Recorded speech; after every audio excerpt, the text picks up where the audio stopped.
أعوذ بالله من الشيطان الرجيم ود كثير من أهل الكتاب لو يردونكم من بعد إيمانكم كفارا حسدا من عند أنفسهم من بعد ما تبين لهم الحق فاعفوا واصفحوا حتى يأتي الله بأمره إن الله على كل شيء قدير وأقيموا الصلاة وآتوا الزكاة وما تقدموا لأنفسكم من خير تجدوه عند الله إن الله بما تعملون بصير.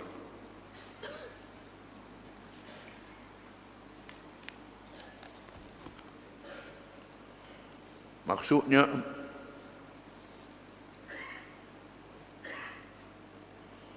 banyak di antara ahli kitab Yahudi dan Nasara Kristian suka kalaulah kiranya mereka dapat mengembalikan kamu kepada kafir setelah kamu beriman, kerana dengki yang timbul dari diri mereka sendiri. Sudah nyata kepada mereka kebenaran, sesudah nyata kepada mereka kebenaran Nabi Muhammad sallallahu alaihi wasallam. Oleh itu maafkanlah dan biarkanlah oleh kamu akan mereka sehingga Allah datangkan perintahnya. Sesungguhnya Allah amat berkuasa atas tiap-tiap sesuatu. Dan dirikanlah oleh kamu akan sembahyang dan tunaikanlah zakat dan apa jua yang kamu dahulukan dari kebaikan untuk diri kamu. Tentulah kamu akan mendapat balasan pahalanya pada sisi Allah. Sesungguhnya Allah sentiasa melihat segala yang kamu kerjakan. Sebab turun ayat ini di Madinah, apabila di Madinah itu dibenarkan orang bukan Islam, khususnya orang-orang Yahudi, dan ada juga orang Kristian. Walaupun mereka dibenarkan jadi rakyat dan negara Islam, tetapi Allah suruh orang Islam berjaga-jaga dan berwaspada. Allah menyatakan bahawa golongan ahli kitab sangat suka kalau kamu jadi murtad, kamu keluar daripada agama kamu,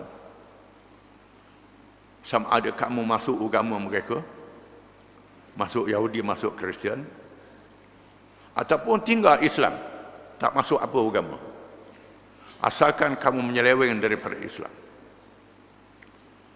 Mereka bermusuh di dalam hati mereka dan menunjukkan sikap yang zahir dengan mengemukakan soalan-soalan yang meragukan orang Islam terhadap agama mereka, menimbulkan masalah-masalah kepada orang Islam supaya orang Islam tak percaya pada hukum syariat mereka. Ini adalah perangai orang bukan Islam. Mereka tidak akan redha pada kamu melainkan kamu meninggalkan agama kamu. Pada awalnya ialah tokoh-tokoh Yahudi, Huyai bin Akhtab dan Abu Yasir bin Akhtab, dua pemimpin Yahudi yang berada di Madinah. Setengah ulama mengatakan Ka'ab bin Ashraf, pemimpin Yahudi yang ada di Madinah juga. Kesimpulannya semua mereka ini berusaha untuk menimbulkan keraguan di dalam hati orang Islam terhadap hukum syariat. Dengan sebab itu Nabi berpesan jangan terpengaruh dengan mereka, jangan ikut mereka, jangan terima persoalan mereka. Memang ada kalangan orang Islam bila terima soalan pada orang bukan Islam, lalu tanya Nabi, tanya ulama. Pertanyaan menunjukkan keraguan mereka terhadap ajaran Islam. Cukup. Walaupun mereka tak ikut agama, bila ragu pada hukum Islam bermakna hilang agama mereka, kepercayaan mereka. Kerana kita disuruh supaya tidak ragu kepada Allah dan Rasul. Semua daripada Allah rahmat dan adil, baik. Semua daripada Rasul rahmat dan baik dan adil. Kita kena akur, kena terima secara Islam. Islam dengan makna menyerah diri kepada Allah Subhanahu wa taala. Bila ragu terhadap Allah, ragu terhadap Nabi Muhammad sallallahu alaihi wasallam, menyebabkan imannya menjadi goyang. Lepas goyang jadi punah. Ini sangat bahaya. Ini peringatan Allah SWT kepada orang yang beriman. di mana sikap orang kafir terhadap Islam ini Allah Ta'ala sebut kufaran hasadan min indi anfusihim min ba'di ma tabayyana lahumul haq, kerana mereka bersikap engkar dan hasad terhadap orang Islam. Mereka engkar, mereka tahu Muhammad SAW adalah Rasulullah, kerana kelahiran Nabi Muhammad SAW disebut dalam kitab Taurah dan Injil. Bahkan disebut dalam kitab Wida agama Hindu. Disebut dalam kitab agama-agama yang lain. Kerana agama-agama ni ada sakit baki ajaran Rasul-Rasul di zaman dahulu. Allah beritahu pada Rasul-Rasul zaman dahulu akan zahir seorang Rasul akhir zaman sebelum berlakunya hari kiamat. Mereka baca, padri-padri, pendeta-pendeta dan sami-sami agama lain baca tentang berita ini. Mereka tahu, tetapi mereka kufur, mereka lawan. Orang Yahudi kerana marah Allah Ta'ala tak latih bangsa Yahudi menjadi Nabi akhir zaman, kerana semangat kebangsaan yang sangat tinggi. Padahal pelantikan Nabi ini kepunyaan Allah. Allah Ta'ala nak lantik siapa dia, itu hak Allah Ta'ala, bukan kita yang menentukan. Bila Allah Ta'ala latih Muhammad SAW daripada bangsa Arab, mereka marah, mereka tak setuju. Begitu juga kalangan kaum-kaum yang lain, sami-sami dan padri, kerana Nabi akhir zaman ini bukan daripada bangsa mereka, menyebabkan mereka tak setuju dengan Islam, kerana engkar, kerana kufur, hasadan, kerana hasad, min indi anfusihim, dalam diri mereka. Setelah mereka melihat bila Islam dilaksanakan, syariat Islam diamalkan, berlaku keamanan di dalam negara Islam, berlaku adil terhadap semua, menyebabkan orang bukan Islam masuk Islam, kerana tengok Islam ni ada, Islam ni baik. Bila hukum Islam dilaksanakan, berlaku keamanan. Bila sebut hukum hudud, bukan bermakna banyak orang kudung tangan, banyak orang kena rejam, banyak orang kena tu kena ni. Apa yang berlaku, orang tak berani nak buat maksiat, maka berlakulah keamanan, berlakulah ketenteraman. Bila mereka tengok keamanan, ketenteraman ini berlaku, bukannya banyak orang kena hukum, payah nak hukum, tetapi orang takut nak buat jinayah, takut nak buat dosa. Berlakunya keamanan menyebabkan kehidupan jadi baik, ekonomi jadi maju, orang luar datang kerana negerinya aman, menyebabkan mereka jadi hasad, mereka dengki terhadap Islam. Dengki yang ada dalam diri mereka setelah nyatanya kebenaran agama Islam. Masalah kita hari ini, orang Islam pun tumpang sama ikut orang bukan Islam, tak percaya pada syariat mereka sendiri. Ini menjadi masalah yang ada di zaman mutakhir, zaman tidak ada Nabi Muhammad sallallahu alaihi wasallam. Ini sangat besar padah yang dialami oleh orang Islam. Allah Ta'ala menyebut fa'fu wasbahu hatta ya'ti Allah bi amrih. Maafkanlah mereka, sikap berdamai dengan mereka sehingga datang perintah Allah Ta'ala. Kamu kena sabar menghadapi mereka ini, Tuhan kata. Maafkan mereka supaya mereka tengok. Ulama mengatakan ayat ini dinasahkan dengan ayat perang yang diturunkan oleh Allah selepas itu, qatilul musyrikin haitsu wajadtumuhum.